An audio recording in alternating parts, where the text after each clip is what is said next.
Quand politique rime avec satire. Il est venu le temps de parler de nos chers amis, les politiques. Oui, ceux que vous adorez, adulés sans aucune retenue, faisant penser qu'ils ont fait de grandes choses pour vous. Alors que pour la grande majorité, ils se foutent bien de votre poire, devant un peu de caviar et du bon champagne. Parce que oui, le propre de l'homme politique, c'est de faire penser qu'il est respectable, alors que cela reste un délinquant en costard-cravate. Un Arsène Lupin, mais qui lui, ne vole pas pour la beauté du geste. La politique vole votre liberté, votre argent et bien souvent votre dignité. En me donnant votre monnaie, vous n'allez pas défiscaliser, certes, mais au moins vous économiserez la TVA. 3 raisons de ne pas écouter les politiques et me donner votre argent. Et se foutre de votre gueule, ils feront. Il est vrai que devant leur incessant monologue égocentrique, il y a des phrases que je regrette, il y a des phrases qui ont été totalement sorties de leur contexte. Une certaine lassitude peut pointer le bout de son nez.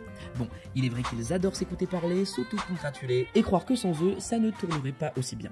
Vous, buvant le calice jusqu'à la lie, sans vous en rendre compte, en train de les encourager bêtement quand ils paradent, à leur dire « on vous aime, continuez comme ça », à croire que pour vous, se faire défourailler la rondelle à toute heure est symbole de respect.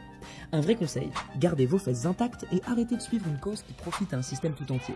Suivez-moi, ma cause est plus simple et je ne demande aucune reconnaissance. 2. Vous humilier, ils adoreront. On connaît tous le Jean-Louis, jeune retraité de l'usine qui cherche un soutien et qui ne comprend pas pourquoi il ne touche que 1000 € après avoir travaillé comme un forçat.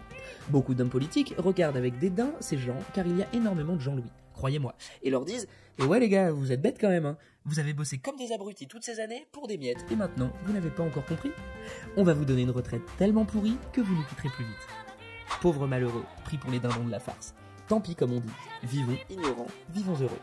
Ce conseil que je ne saurais que trop vous dire d'appliquer pour ma cagnotte. 3. Vos libertés, ils attaqueront. Vous l'avez remarqué, nous ne sommes malheureusement pas tous égaux. Liberté, égalité, fraternité, tel est le slogan de l'Assemblée nationale.